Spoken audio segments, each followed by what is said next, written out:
Indonesia berhasil menahan imbang Arab Saudi di pertandingan pertama waktu itu. Bagaimana peluang Indonesia untuk mengungguli Saudi di kandang sendiri di Gelora Bung Karno pada Selasa malam nanti, dan bagaimana prediksinya kita akan bahas bersama dengan pengamat sepak bola dan juga jurnalis olahraga Kompas.com, Firzi Idris. Mas Firzi, hai. Halo, ketemu lagi. Ya. Kabarnya senang sekali, sehat, tapi hati kita tentu berat ya menanti pertandingan besok kayak gimana. Karena kan ini laga hidup dan mati untuk Indonesia lah untuk melaju ke Piala Dunia. Masih ada 5 pertandingan memang ya, tapi kan ini sangat penting. Nah, line up-nya kita lihat dulu, prediksi line up untuk besok. Nah, kalau dari line up ini apakah ideal 3-4-3? Apakah ini bisa dimainkan kalau ya, kayaknya memang di flank kanan pasti Nathan mungkin akan kembali ke sisi kiri atau bahkan dia turun ke bench dulu ya.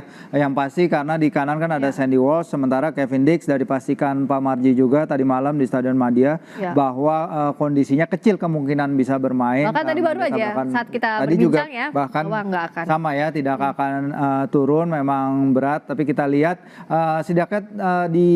sedikit diimbangi oleh kembalinya Ivar Jenner di lini tengah, dan ini memang Friska adalah tim terkuat kita sekarang ini ya, dimana Indonesia kemarin itu bisa menciptakan hingga 8 peluang ke gawangnya Jepang, itu lebih tinggi daripada Australia, Bahrain, China digabung ketika mereka masing-masing menghadapi Jepang.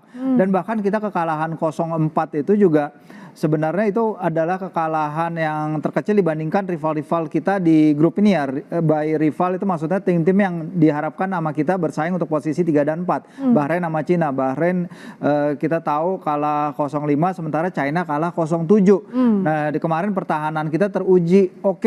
Kita kalah besar, tapi tadi dari yang Pak Ketum katakan memang sebenarnya mungkin bisa kalahnya tidak sebesar 0-4. Karena kalau kita lihat emang secara permainan kita berani, secara permainan para pemain menunjukkan rasa percaya diri, tapi memang individual mistakes yang kemudian dimanfaatkan secara luar biasa oleh Jepang ya, karena dalam level ini kita tidak bisa melakukan sedikit pun kesalahan dalam fase pertandingan. Jadi memang pertandingan ini kita diharapkan dengan line up terkuat, tidak ada lagi coba-coba. Coach Shin memang harus bisa menurunkan permainan terbaiknya dan mengangkat terutama performa mental para pemainnya, Friska ya, karena hasil buruk nih silih datang berganti nih. Pertama kekecewaan di Bahrain di mana kita kehilangan kemenangan pada menit akhir. Di China kita dominate pertandingan, itu benar-benar kita kuasai pertandingan, tapi kita nggak bisa mencetak gol yang bisa membawa kita pulang dengan 3 poin. Dan kemudian lawan Jepang kemarin yang performanya oke sebenarnya, tapi ada beberapa momen-momen kelemahan yang akhirnya membuat kita harus kebobolan 4. Jadi Coach Shin dan kapten-kapten di tim terutama Jordi Amat, Idzes, Rizky dan lain-lain, mereka semua harus bisa mengangkat para pemain kita untuk kembali ke performa terbaik, lupakan hasil-hasil lain, dan jangan sampai apa yang terjadi selama ini menggulung terus menjadi suatu tren negatif dan beban kepada para pemain. Nah, untuk line up depan, apakah ini juga harus di lini depan ada evaluasi juga untuk melawan Arab Saudi? Ya, evaluasi pasti, karena dalam level ini one chance it has to be a goal. Satu chance kayak Ragnar kemarin one on one it has to be a goal. Rafa juga kurang dapat beberapa chance. Ada satu yang dia hampir menyapu umpannya Kevin Dix ke dalam gawang. Tapi memang kita harus bisa memanfaatkan sedikit peluang yang tercipta, karena Arab Saudi juga datang dalam kondisi yang tidak 100% ya. 3 pemain kunci mereka nggak ada, termasuk gelandang serang yang mencetak gol ke gawang Argentina ya, Salem Al-Dawsari, yang penaltinya ditahan Martin Paz pada pertemuan pertama di Jeddah. Yang sebenarnya mereka juga tim yang tidak dalam kondisi baik-baik aja, mereka juga perlu kemenangan di laga ini. 3 pertandingan beruntun mereka nggak mencetak gol, Friska. Jadi ada tantangan juga bagi mereka di lini depan. Hervé Renard kembali, tapi kemarin mereka harus puas bermain 0-0 lawan Australia.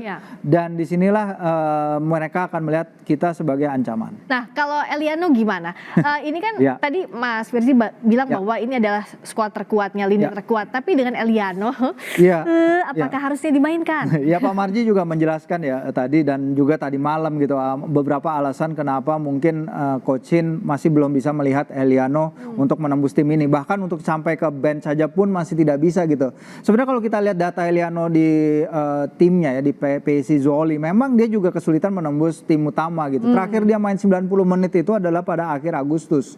Oke, udah tapi ya. Iya, tapi apakah hal itu berarti sama sekali dia nggak bisa untuk duduk di di bench, apalagi dia versatile. Ya. Dia bisa main di bek kanan, dia bisa main di penyerang kiri. Saya tanya ke dia, kamu tuh nyaman main di mana, lebih enak jadi penyerang apalagi jadi pemain bertahan? Dia bilang sama aja, cuman bedanya mungkin tanggung jawab bertahan lebih kuat. Dan kemarin Pak Marji juga bilang bahwa Eliano mungkin salah satu pertimbangannya ya, walaupun katanya masih bisa dikatakan bersaing, tapi mungkin adalah satu pertimbangannya mungkin adalah fisik yang akhirnya dipantau oleh para tim kepelatihan Sintayong, bahwa mungkin secara fisik mungkin dibandingkan dengan pemain-pemain lain dari Eropa masih belum sebanding gitu ya.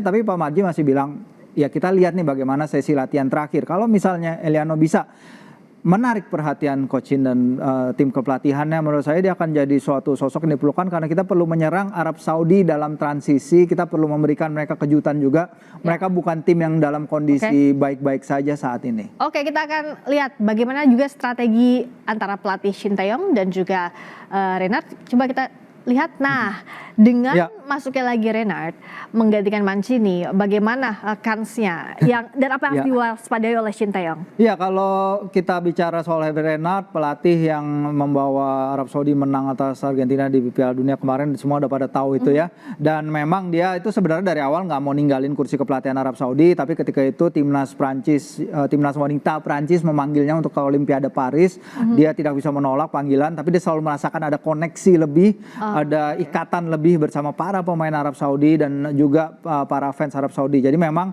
tekanan di dia untuk mendapatkan hasil juga, tapi yang pasti bagi Coach Shin pertandingan nanti akan sangat-sangat penting karena tadi Pak Ketum juga sudah bilang bagaimana pertandingan nanti akan menjadi basis dari evaluasi besar-besaran itu. Artinya kalau dibandingkan dengan laga pertama waktu itu dipegang Mancini, ini bisa jadi lebih berat dong untuk Sintayong. Ya, memang, tapi yang jadi masalah kan memang komposisi skuad ya. Karena waktu itu ketika kita bisa menahan Arab Saudi di Jeddah, salah satu komplain utamanya Mancini adalah para pemain utama saya, bahkan para pemain bintang saya itu di liga sendiri itu mereka menjadi pemain cadangan. Karena kita tahu Liga Pro Arab Saudi 2-3 tahun terakhir mereka mendatangkan bintang-bintang kelas dunia, Ronaldo, Neymar, pemain-pemain Mitrovic, bahkan semua pemain Liga Inggris, Liga Italia, sehingga pemain-pemain yang biasa jadi andalan itu mereka turun ke bench di timnya sendiri dan jarang bermain, termasuk posisi kiper. Posisi kiper ini juga rada rentan bagi mereka. Sekarang kita lihat Arab Saudi itu udah 6 pertandingan penyerang mereka di tim ini tidak mencetak gol. Terakhir penyerang mereka mencetak gol itu laga melawan Pakistan di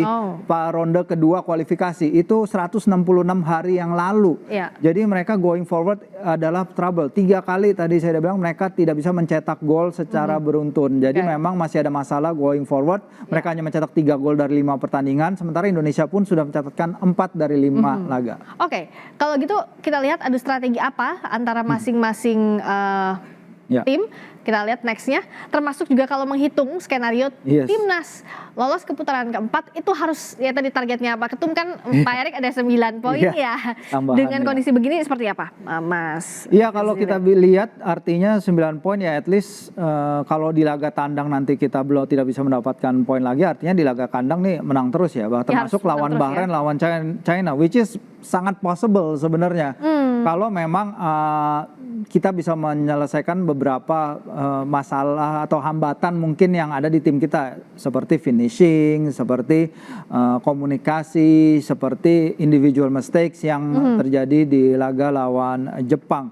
9 poin bukan hal yang tidak mungkin ya, walaupun kita tahu sesama negara Asia Tenggara yang pernah lolos ke putaran ketiga ini, Friska, maksimal adalah mendapatkan 4 poin. Itu kalau tidak salah Vietnam ya, di antara yang 2018 apa 2022. Jadi memang tambahan 9 poin dari yang kita punya sekarang 3 memang adalah unheard of di level Asia Tenggara gitu. Kita akan mendobrak barrier yang sangat besar, mendapatkan suatu angka poin 12 yang artinya adalah 3 kali lipat dari perolehan terbaik negara Asia Tenggara sebelum ini, yaitu Vietnam. Nah tadi kalau ada satu problem juga yang komunikasi, Pak Sumarji di dialog sebelumnya kan bilang bahwa sudah ada dialog hati ke hati antar para pemain, ini bisa jadi pintu masuk yang baik nggak sih Mas untuk besok? Iya, seharusnya memang ada dialog seperti itu ya, karena tim lagi kondisinya tidak baik-baik aja. Makanya tadi saya bilang kita tuh perlu leader-leader di ruang ganti ini untuk step up, bikin para pemain lain to feel better, untuk membuat tim ini lebih kompak, lebih padu, pemain yang punya karakter besar di ruang ganti, Sandy Walsh, Jordi Amat, pemain paling senior di skuad kita, harus bisa membuat tim ini lebih padu lagi, karena memang kalau tim yang fragmented, tim yang terpecah-pecah tidak bisa mendapatkan hasil apa-apa. Dan kita lihat memang di pertandingan ronde kualifikasi Piala Dunia kan timnas selalu kedatangan tim baru, pemain-pemain baru kan setiap window-nya, dan itu juga jadi masalah komunikasi yang harus dipecahkan, karena Verdong juga bilang kemarin, ya oke, pemain ini menambah kualitas, tapi dia nggak memungkiri bahwa sedikit-sedikit tapi ada ini mereka harus komunikasi, membangun komunikasi lagi, mengerti satu sama lain dengan pemain-pemain lain, tapi mereka adalah pemain-pemain kelas Eropa yang seharusnya bisa mengatasi tantangan-tantangan seperti itu. Oke, kita fingers crossed untuk besok, semoga bisa menampilkan performa terbaik lawan Arab Saudi, karena gimana pun juga ya sekarang beban harapan ada di pundaknya timnas ya Mas, kita sudah sejauh ini untuk melangkah. Yes, betul sekali. Oh, satu lagi untuk cuaca, kondisi cuaca. Karena beberapa hari terakhir kita tahu Jakarta hujan. Dan kemarin saya di Madia, setelah hujan tuh memang cuacanya pengap dan lembab sekali ya. Harapannya pemain-pemain Arab Saudi yang berasal dari region Asia Barat, mereka kan udaranya kering di sana. Jadi mungkin ini juga bisa menjadi suatu senjata kita agar membuat mereka ya sedikit lebih tidak nyaman bermain. Tentu saja selain bermain di hadapan 78.000 supporter kita yang luar biasa di Gelora Bung Karno. Oke, kita dukung, tetap kasih doa. Kita harus tetap optimistis untuk menjelang laga besok lawan Arab Saudi. Terima kasih Mas Firzi Idris atas waktu di Sapa Indonesia Malam.